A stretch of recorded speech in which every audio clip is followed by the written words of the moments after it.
अगर आपके पास limited budget है तो आप स्टॉक परचेज करने की तरफ ना जाएं। आपने अगर ईबे स्टार्ट करना है या एक्सी स्टार्ट करना है तो आप लिमिटेड बजट के अंदर सबसे जो मेन इंपॉर्टेंट चीज है वो ये रहती है कि आप अपनी लर्निंग के ऊपर फोकस करें। लर्निंग के बाद दूसरी ये चीज रहती है कि आप अपनी प्रोडक्ट रिसर्च के ऊपर फोकस करें। अपने ऐसे सप्लायर्स की तरफ फोकस करें कि जो ऑन डिमांड प्रोडक्शन देते हैं, मतलब ऑर्डर आने के बाद प्रोडक्शन देते हैं, उनकी तरफ फोकस करें। अपनी शिपिंग कंपनी की तरफ के प्रोसेस को सीखें। बहुत सारी शिपिंग कंपनीज ऐसी हैं कि जो सस्ते और महंगे रेट से देती हैं, उन पे फोकस करें, उनकी नॉलेज इकट्ठी करें।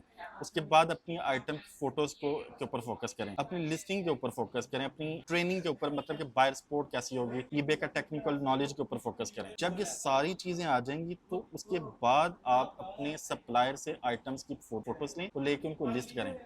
स्टॉक अगर परचेज कर लिया तो स्टॉक परचेज करने से क्या होगा कि आप फंस जाएंगे। ट्रेनिंग तो आपके पास पहले नहीं थी, आपके पास लर्निंग तो पहले नहीं थी, मार्केट रिसर्च तो नहीं थी। स्टॉक परचेज करने से क्या होगा कि आप फंस जाएंगे। तो आपने जो रिस्क मैनेजमेंट है वो इसी तरह काम कर सकते हैं कि लो इन्वेस्टमेंट के साथ आप अपने रिसर्च के ऊपर सारा काम करें। तो उससे अर्निंग की गारंटी तो कोई नहीं देता, लेकिन लो इन्वेस्टमेंट के साथ आप कम से कम ये कर सकते हैं कि अगर आपके पास रिसर्च अच्छी है तो आपके लॉस के चांसेस कम हो जाएंगे। अगर आपको मजीद ऐसी कोई गाइडेंस चाहिए तो आप कमेंट करें, मैं इंशाल्लाह आपको प्रॉपर गाइड करूंगा। अल्लाह हाफिज़।